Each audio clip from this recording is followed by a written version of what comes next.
Hi guys, and welcome to an almost personal reading I am doing here.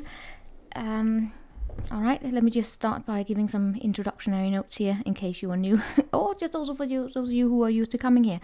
What I'm gonna do today is actually a little bit interesting. I'm in this mood of going back to basics. Again, the software is going to tease me. Please bear with me. I can see it already. I'm promising I'm gonna get a new computer soon. Anyway, what we're going to do here is that I'm going to do 3 different readings. I'm going to split them up. This is going to be the one I call the spiritual reading. Spiritual reading where this is a reading for those who are in, it's not about love or career, and maybe, I don't know, it could be about anything. It's just looking into something here. It's not a predictive reading per se. It's just looking into some energies, pulling out some answers for whoever needs it. All right, so that's what the spiritual is about: self-development, self-growth, whatever, healing. That's what the spiritual reading is about. It's about you.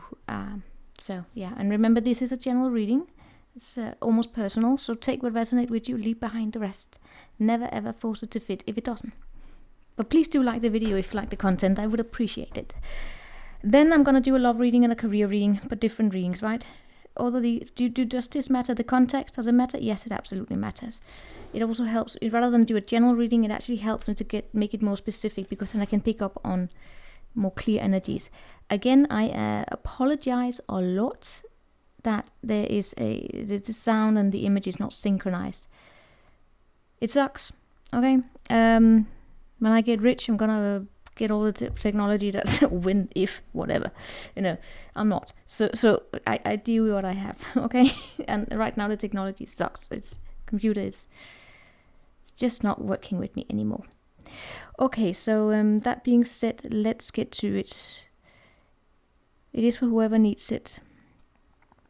It's spiritual here, and we're starting with some oracles. There's definitely going to be oracles, because that's what oracles are really good at. In case you didn't know, tarot is really good for, the typical predicting and all of that. Tarot is one divination method. Oracles are most of them, right? There are some that have this predictive and event-based energies, but most of them are about exploring oneself and being helpful, being guiding, love and light and all of that. So that's where oracles are really, really powerful. But again, it depends on what kind of oracles. All of these systems that we use actually matter. So, now I'm going to start with the tarot here. We are going to start by pulling an energy card here. See, what's the overall energy here for this reading, for whoever needs it? What did I want to come out there? Tower in the reverse, we're going to take it. I knew it. It's either 7 or 8 of Pentacle here. We have 8 of Pentacle in the reverse underneath here. This is about not building up something on a false foundation. It's basically about avoiding a tower. It's either about, well, it is in the present energies here, right? So this is about having avoided it. In that case, the tower in the reverse, unless it shows up as a future energy, right? Then it's a good energy, because then we're talking about avoiding almost a disaster. How? By not paying attention to it. But then again, if it is about building up a tower, then it's a bit. Then if for somewhere it's about a future energy, then it's about being mindful of where you place your attention. Very much be mindful of where you place your attention, and not running away from that inner dialogue, that connection to self. About figuring out or to ask yourself the critical question, the difficult question of, why am I doing what I'm doing? Why am I feeling pulled towards this? What's going on here? Those conversations suck, I know. But let's see here. Show me more about the tower. Oh, we're going to do that afterwards. I'm going to clarify it with another one.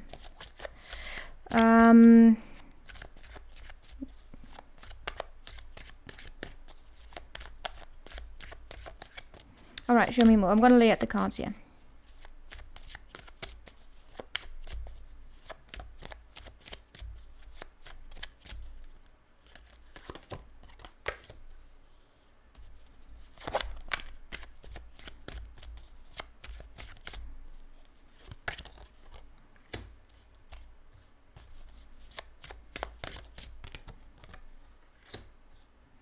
Oh, don't we just love it when the court cards show up? Okay.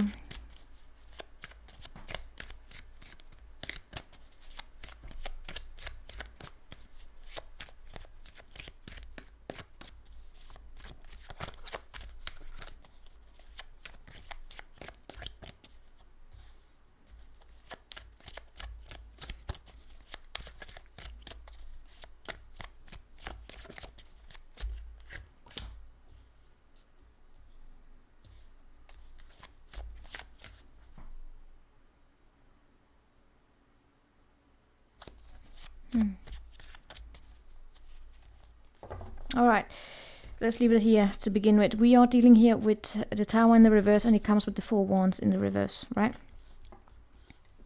That's the situation here, and what is crossing it is the 10 of wands. Right, in the past we have the Queen of Wands in the reverse, and we have you in the Magician position. Okay, so you are manifesting something. What is it that you're trying to manifest here? That's very interesting, and we're going to look into that, because here's the thing. When I look at it being about make sure that you're not building up something on a false foundation here. It's about avoiding the Tower moment.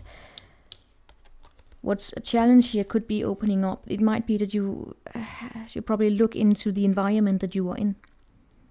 There's something here when I also look at the Queen of Wands in the reverse that has to do with paying very much attention to the environment, to the energies in your surroundings, the physical surroundings, the people, whether or not they are stimulating your growth or whether or not it's blocking you. The 4 of Wands has a lot to do, when it's in the upright, it's about feeling as though you're home. When it's in the reverse, it's feeling not home. It's feeling, it's actually, no, you feel at home. That's when it's really, really challenging. Feeling at home in an energy that's probably not good for you, right? It depends on how it shows up, but it has it has to do with the environment. It has to do with celebration. It has to do with family. It has to do with reaching that milestone. So you're ready to begin something new, right?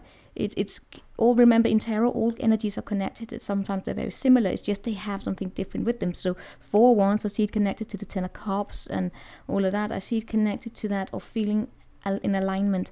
Here in this case, in alignment with your environment. Are they stimulating your adventurous spirit? Right? I see you communicating. I see you want to communicate. But what is crossing it is then the 10 of wands. That is, things are heavy. Are you sometimes taking on too many burdens here? Are you remembering to say no? Do you know how to say no? Do you also know when to say no to yourself? Let's pull out some more energies, but that's what we get here. Tower in the reverse. Now let's get here the moonology. Now we're starting as always with the soul lesson here. Show me something to this Tower in the reverse. But the reason why we are doing this reading may have to do with a particular person that is draining you.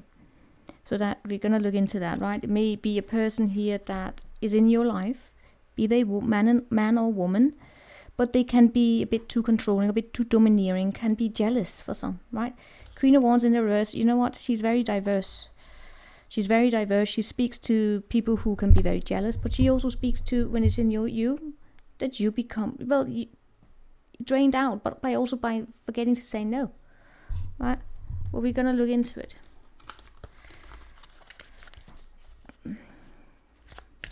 Show me here. We have here a failure, and underneath it we have surrender. I knew, because I was about to say the Queen of Wands doesn't like being told no. Right, let me just flip the camera downwards. Hold on.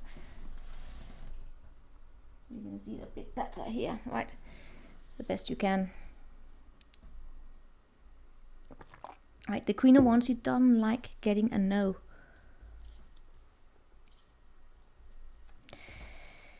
Maybe she worked very hard to achieve something here, but here's the thing with failure. I understand that a mistake is only an opportunity to learn. It comes with the Tower in the reverse. So whatever we're talking about here, it has to do with recognizing your reality for what it is. As I said, paying attention to your environment, seeing things for as they are, including whether or not the people that are in the environment here are in alignment with you. So it just struck me the moment now that I turned down the camera a little bit and it came more grounded, if we can say like that. I actually feel, I don't know, it's like a stone drop from my heart. I don't know what that means. It's just, it feels more comfortable. It actually feels more aligned. Being able to, I know, aesthetically speaking, if we were to talk about, film and all that, photography, it's not in the eye, but it feels like that. It feels like that because you can see what's happening here. Anyway, forget that. Maybe it was relevant, but what I got from here was like, it feels comfortable to be at eye level with someone, right? To be on the same page. But let's see what we get here. We're gonna clarify a lot, right? Normally I would just, when I do a reading for me or a personal reading, I lay out all the cards before I start talking. But these general readings are a little bit different because, I don't know. Let's see. We have here, prosperity lies ahead, new moon in Taurus, and it comes with balance, spirituality, and practicality, full moon in Pisces. Prosperity lies ahead. I'm gonna go over this, right? I'm just gonna lay them out. I'm gonna lay out this one as well. What do we have? There we have awakening the lion. So it has to do with connecting with purpose, a powerful move underneath the deck, right? A failure is an opportunity to learn, so we don't build up false foundations, right? They're gonna crack anyway. It has to do with seeing reality for what it is. It has to do with the ego death, you can call it. But can you say that there's an ego death when you recognize something, when you see red flags immediately? Or, well, maybe not immediately, but you see the red flags early on and then you make the decision to not go there? Is it then, I don't know, yeah, an ego death? See, it will be an ego death if you think of it as a failure. See, that's where we have the failure. I understand that a mistake is only an opportunity to learn. But you know what? It feels that we are dealing here with a mindset, a shift of mindset. That is a little bit of an ego death here, of changing the mindset from it's a tower, it's a failure, and you didn't reach that tower to say that it's actually a success. Prosperity lies ahead, new moon in Taurus. There's something here about self-worth, but also, yeah, the way that you make money probably. But first and foremost, with the Taurus in this visual energy, it's your self-worth. Prosperity lies ahead. And wakening up the lion. Taurus, Leo energy. What are those? They are fixed energies. Fixed energies, they can be very, very stubborn. Right. Let's pull out these. Let's pull out these here. I hope some of you are getting anything from this. I'm gonna clarify this tower.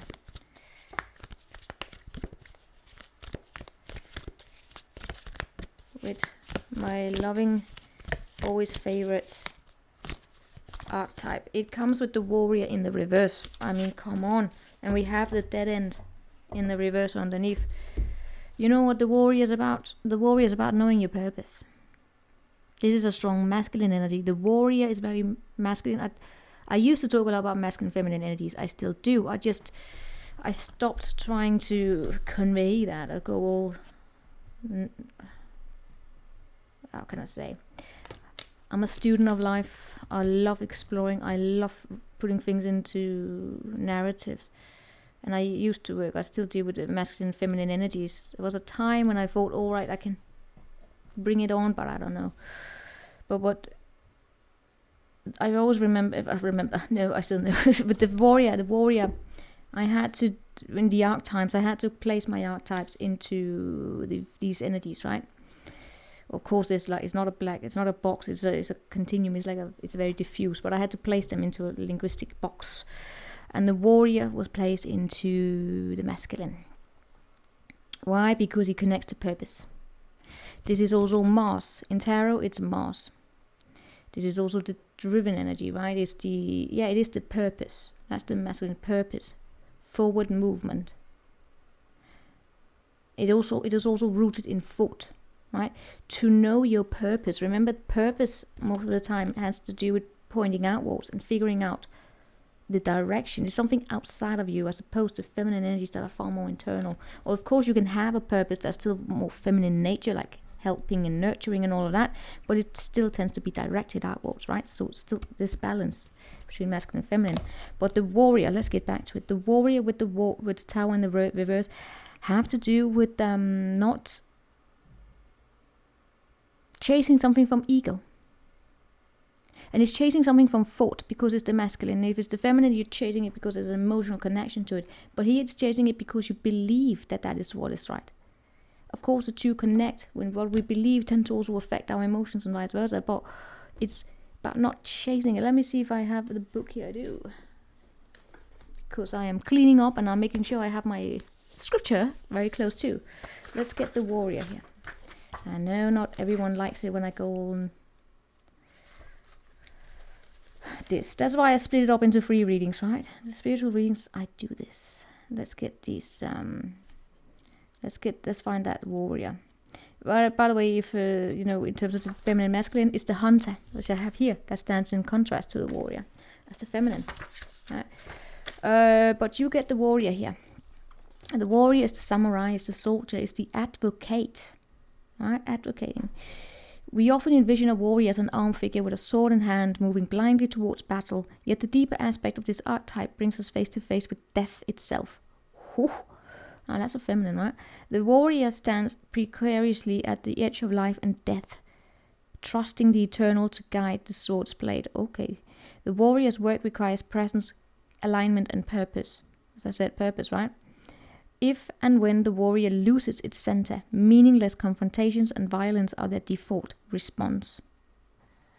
When this card appeared, it is important to question the battle at hand. Is it likely a great one with deep roots and long-standing tension? The actions you take will stay with you long after the dust settles, so choose your battles wisely.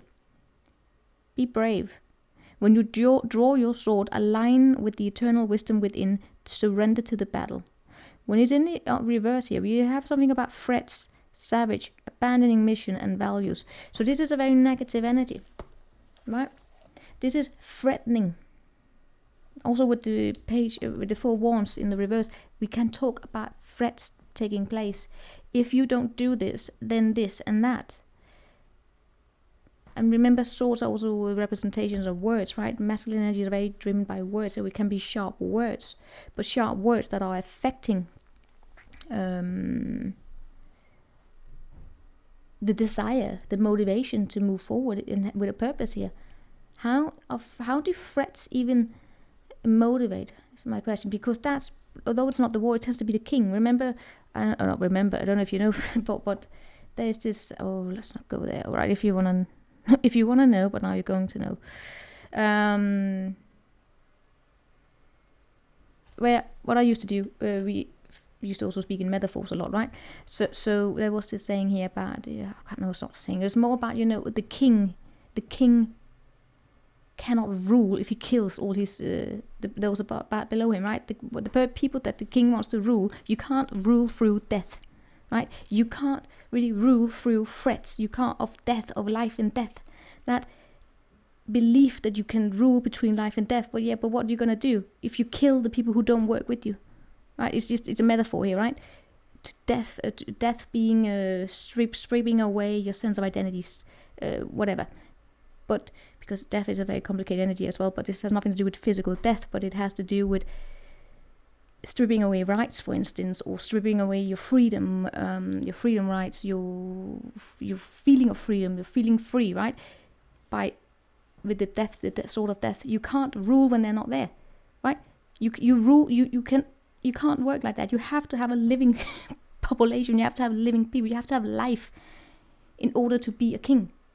So the warrior, if you're dealing here with a threatening environment where someone is creating a hostile environment that then brings burdens to you, and you're doing it because of these threats, look into it. Remember that you always have your power. And who would do this? They would be a queen of wands in the reverse, who can make threats. Why? Because it's not like it's an insecure, because she wants what she wants. She can be very spoiled. She can be very self-absorbed, right? She wants to make herself the center of the universe. But I'm saying that you may have been triggered by this. Look out for these energies and pay attention as to how it's affecting you. You are not anyone's servant. Because the warrior then has to do with losing touch with your purpose because of being a servant to everyone else here, right? And don't let anyone here communicate in ways of this being a failure. If you don't do what they want you to do, then it's a failure. No, there is prosperity ahead here. I don't know if any of you are getting anything from this, but this with the dead end in the reverse, it's like chasing something that's gone. The door has been closed. There's no forward movement here. And there we have the sword of truth. It is how, it is, look, pay attention how the sword here splits into the black and the colors and all, whatever. But also, look, pay attention here to sun, moon, and whatever. There are always three sides. It's just to say that there's not only just black and white thinking, there's a lot of diversity. There are a lot of truth in between the absolute truth. There's, the truth is whatever you want it to be. But then again, I'm talking from a position that I believe in there. Anyway, this got complex. It always does. All right, I'm so sorry. But it is. Let's see, the warrior and the tower in the reverse, it has to do with not building up something on a false foundation and avoiding it. And being proud that you avoided it. Otherwise, you would have to deal with it later on, right? Why not deal with it now? Why not nip it in the bud? And if there have been a failure, it's been an opportunity here to learn from it. That's how we learn the red flags, by walking right into it. Most of the times, right? Unless we're educated on it, right? Meaning, I wouldn't want to learn the dangers of cage diving with great whites by doing it. No. I can just watch the Discovery Channel to know that ain't gonna happen, mate. Anyway, awakening the lion and prosperity lies ahead. You know what? The thing is, I see you manifesting. I see you communicating. You have strong energies here. What is the reality you're creating? You are balancing a lot out here. Guys, be mindful of your mindset here. And also be mindful of messy karma, because here's what I get. Here's what I get. If you are balancing something out here, meaning that you have a lot on your plate, it's being thrown at you. Energies are coming back. Practical tasks are coming back. People coming back. Whatever it is. The Two of Pentacles is Jupiter and Capricorn. It's a very spiritual energy. It has to do with, look, because that's the infinity symbol, right? And he also has the infinity symbol. Do we call it that? I can't remember. This is the 8 number. The little, he has it right there, up there. And this is, you see this line he's juggling with. It's also in the strength card of the Leo. There are sometimes where it appear, but these symbol, if you talk symbolism, it's actually very important, because it has to do with what goes around comes around. And here we have justice in the reverse, right? What goes around comes around, meaning that with the Two of Pentacles, the Two of Pentacles is an energy that knows how to look like a fool, because you have to look like a fool in life sometimes. You have to mess up, or have to. Most people mess up, and then they kind of bounce back and build resilience in that way. Remember, I don't know if any of you have learned to play the guitar or any kind of instrument. It doesn't exactly sound good the first times around, right? You don't pick it up and just, oh, it's amazing. Some people have innate talent, but then they suck at something else, right?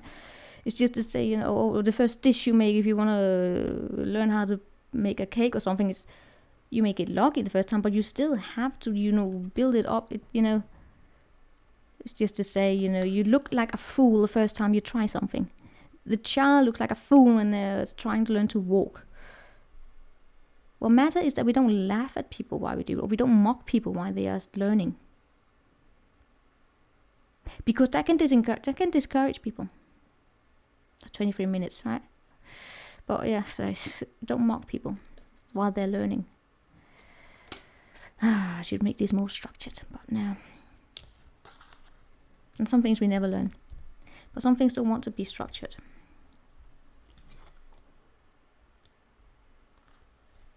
Anyway, the reality here that you're creating, see, there's a disconnect here, dissonance between where you are, your attitude here, and what's the situation that's really going on, or you're creating here. Be mindful of how you manage your time. Be mindful of where it is that you place your attention, place your focus, so you don't build up these towers, right? That's where the Two of Pentacles is here to say, it's like, what you do today will come back tomorrow or somewhere down the line. There's nothing wrong with looking like a fool in the present moment. You're building up, you're learning. But things will be up and down here. But don't be afraid to fail. This is typically also something you will see in people with imposter syndrome. What is imposter syndrome? It's believing you're not good enough, although you are very good. You are good, right? And this is actually also feeling as though you don't deserve what it is that you're coming towards you. Imposter syndrome is very, very interesting. It tends to be because there's a history where you weren't allowed to have success. Right? Where you were successful, but you weren't allowed to have success. Meaning that bad parenting probably, right? But anyway, what we're dealing with here is probably the way that it has to do with be a family or work environment, whatever it is your environment. Look out for whether or not they stimulate you. Look out for whether or not they make you feel welcome. And making you feel welcome has nothing to do with celebrating everything you do, but it's basically the understanding of also, how can you say, celebrating failures. Knowing that they're not failures, they're an opportunity to learn and get back up on the horse and then do it differently next time. I mean, what do you do when you have a friend that ends a relationship? Do you start shaming them? No, you stand by them and you go a little bit, oh, but it's their loss, you know? You stand by them, you say, well, it's their loss, or whatever you do to navigate that situation, but it has something to do, you're not about shaming them, making them feel bad. And same thing in a teamwork or something like that. We don't bash each other down or sometimes we fuck up. And sometimes people do need to be put in their place. But then we have this redemption energy, right? So it's just building up. In this case, I still get that some of you, if we look at what's going on here, it's about someone here taking on too much from someone else.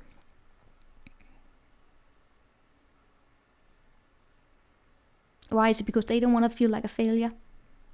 They don't want to feel like a failure. So you're supposed to feel like a failure. Then it may be for some, right? It's just if that happens to some of you, pay attention to it, because that's not particularly nice energy to be in. Now let's see here. Prosperity lies ahead. Taurus.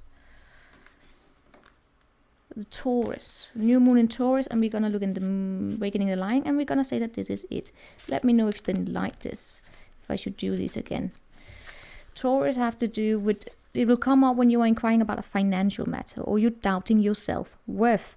This card suggests that you can have what it is that you want, including your material things, but you have got to believe in yourself. This comes down to the law of attraction, whatever. I have my own opinion on law of attraction, okay? Anyway, but it is something to it, meaning that what you believe on yourself, how you value yourself, and how you value, it's also how other people will value you, but that's not always true. That's the thing. What you will learn in life is that you may have a high self-esteem, you may value yourself, but sometimes if you're unlucky, you run into people who don't value themselves. And because they don't value themselves, they will not value you either. Or maybe they will put too much value on you. It depends on how toxic they are. Anyway, it's just to say there's a lot of strength in being able to know your own worth. Of course, it bloody helps that you are capable of being able to identify, if you can look around and there are at least one quality person in your bloody life, be it a parent or friend, I don't know, a dog, a pet, that just when you look at them, you know, all right, people may say all this kind of shit, but I know that I'm doing good here, I have some success, right? It's always, rather than focusing on all the failures, remember also to focus a bit on the successes. It's actually that's the reason why we gotta have success and we gotta fail. Why do we have to fail in life? To become humble. To become humble. To know that we are bloody human. That we're not the center of the universe and nor anyone else. We work together. Anyway, it comes down to laws of attraction. Value yourself and others will value you too. You can create abundance. Taurus is associated with the luxurious Venus, and this card holds the new moon energy. So now is a good time to make a 12-month financial plan. It says so with the Two of Pentacles up here. It's like, yeah, wouldn't hurt to make a financial plan here. Anyway, it can also signal the start of a new relationship or of sexier times. If you have been wrestling with something for a long time, the new moon in sturdy Taurus is a sign to not just give up. Get a massage, get a healthy body, healthy mind. You will soon be able to afford the things that you're dreaming of. But become clear about what it is that you value the most here. Will help you find the peace. But remember also to pamper yourself. Start a standing order to savings account, no matter how small. Yeah. I don't know if you put aside $5 a month or something. It's just to see something grow. It's very rewarding to see something grow.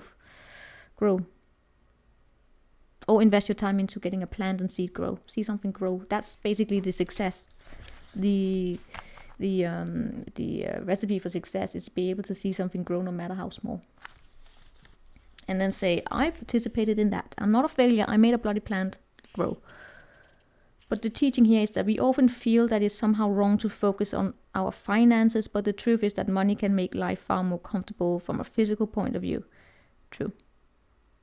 Of course, you know, but a lot of spiritual energy is like, oh, it's not about money. It's like, but you know what money is? It is related to roots. Your money has something to do with being able to pay your rent and being able to buy your food. All right, we live in an industrialized world. Food costs money.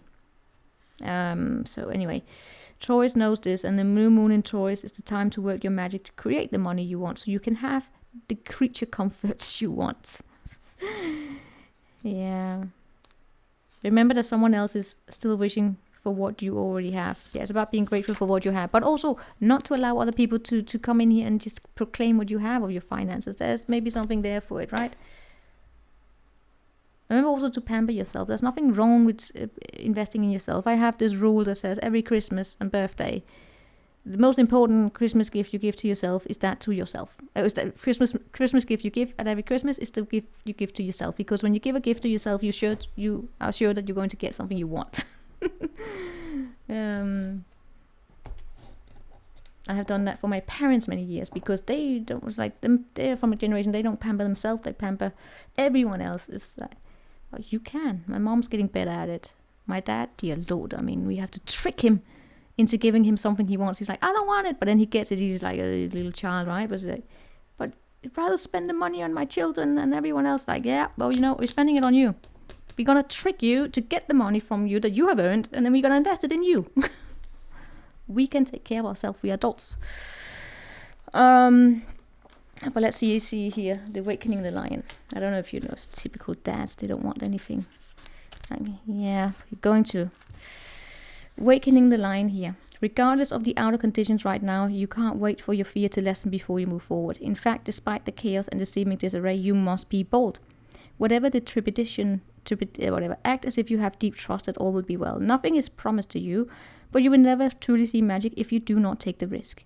Come to the edge of certainty in your life and leap into the unknown. You have no guarantee of immediate success. No, you don't. You don't have any guaranteed success. Not even a tarot reading can give you guaranteed success, but you've got to take some chances. Still, you must summon your bravery in the face of possible pain, failure, or even successes and your own power. The act of making this leap, no matter the final outcome, awakens the lion within. Yeah, you can grow from failure. I mean, most of my confidence comes from failure. Because what other choice do you have? When you fail, you can look at this, I'm wrong, or you can say, well, I fucked up. Shit, what can I learn from that?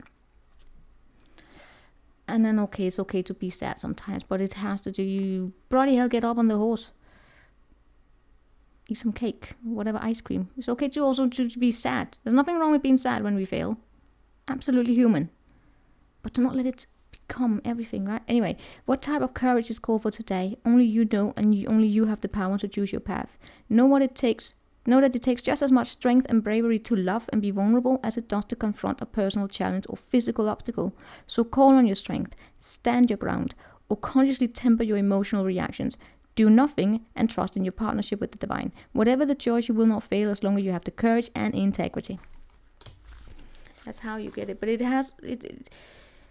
what's the difference between self-worth and self-esteem and self-confidence? Well, I see. Quickly, 34, we're done. But let's see. There's a difference between esteem and confidence. Confidence is very masculine. It has something to do with that you're able to point outwards and see your successes. Right? Masculine energy. Being able to see that you have made something grow. That's why I say get a plant. Start investing money. Something you can see. Self-worth is far more difficult. You can have a high self-confidence. I have a shitty low self-esteem. Self-esteem is how you value yourself. Right? You can also have low self-confidence, but you can have a high self-esteem. But self-esteem is the one we see the most, I would say, my personal experience. Self-esteem having to do with, do you know your worth? Not only do you know it, do you feel? Because esteem is a feminine thing. It has to do with how you feel it. Confidence is something you show to others. It's something in your actions towards the outer world, right? It's what comes here to you. But the self-esteem is how you treat yourself, how you pamper yourself, how you pull upon your empress energy and make sure you live in an environment you like to, like you clean or whatever. Self-esteem has to do with how you value yourself. And when it's wounded, then you are looking outwards to have other people value you, rather than focusing on how to value yourself. It's the self-esteem issue. In my experience, is one of the most difficult things to deal with, to heal, right? Because the confidence has to do with you can make projects here and see it grow. And always remember that you would at some point in time have had some bloody success. Maybe if you won anything, right? And if you didn't want to, you go second, or at least you completed it, right? It's always about a matter of mindset of saying, all right, I may have finished last in this marathon, but I fucking completed a marathon. You can look at that, but self-esteem is different. Because self-esteem also is a lot to do with also when you give of yourself, and you give of yourself, but there's nothing about you doing anything for them, but you give something of yourself, an extension, like a gift or something like that. You show your true colors and then it's rejected or devalued, right? When people devalue you, it can tend to be about you, it affects you on your self-esteem because it can feel personal, right? Now this is a very masculine energy, so it's mostly confidence, but in case there is anything here with it, where you struggle on that, just be mindful of that difference there, right? You're manifesting, you're showing up, you're releasing control, balancing spirituality and practicality, and making a bold move. Just be bloody mindful that you are not going for something that may just be a waste of time, right? And also to not overanalyze, or to just to put the blockages in your own path here, right? And also I keep getting, look out for people who have this nasty energy, that in order to make them feel good, they devalue other people because of their own self-insecurity. Don't let them get to you. They will always be there. We can't heal the world, right? Some people will, it's just partly, it's got to be honest with you. In life, we will come across idiots. Some more toxic than others. What matters is that how we respond to it, right? Or how we allow them to get to us. Are we going to build up a heavy armor of making ourselves bigger and better? I'm a better human than you. I know it helps in the situation, but I would say the key is to just not bother. It has nothing to do with being better or worse. It has something to do with being different. Saying, all right, that, you know what, that's yours. You deal with that. I'm gonna deal with mine. If we have to be, because in family situations sometimes we will meet with these situations and we can't really escape it because we're bloody related. There you learn these mechanisms of having a hard skin, or just being cold and grey. What do you call it? Can we call it deflecting? It's like when someone makes an underhanded compliment, you just don't listen to it. Or I have my own mechanisms. I always turn it into a compliment, right? But figuring out some sort of strategy to deal with it. Or if you have to be close to them and you have to look at them, just focus on here rather on their eyes, or so you appear to be present, but you're not present, right? And you disconnect your mind. So whether or not they are trash talking you are on a beach in Hawaii, basically. There are many mechanisms or many strategies we can take if we have to deal with toxic people. Because sometimes we can't disconnect, or sometimes we can't get away, especially if we are related. All we can do is take the measurements, so we have to spend the least amount of time with them and just not let them get to us. All right. So that is what I have for you in the spiritual reading. I hope you got anything from it. You're avoiding whatever it is that you're happening here is the Tower in reverse, avoiding a Tower moment. Okay. All right. That is what we have here. I'm going to go on to the career reading and then the love reading. I will see you next time. Take care.